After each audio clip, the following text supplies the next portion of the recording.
How to use the cancellation list. To start, go to the appointment book.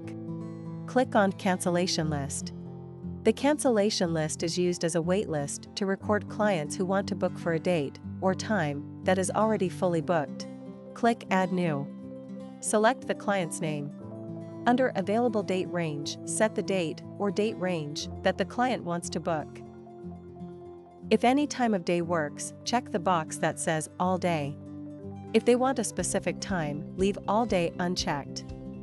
If All Day is unchecked, set a time for starting after and ending before.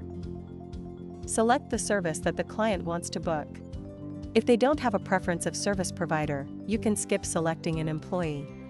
If they want to book with a specific employee, select one. In the request field, the preferred gender of the service provider can be set. The drop-down can also be set to requested or recommended, which would only be used if an employee was selected. Click Save when done. Now that the client has been added, you can come into this screen periodically to check for availability.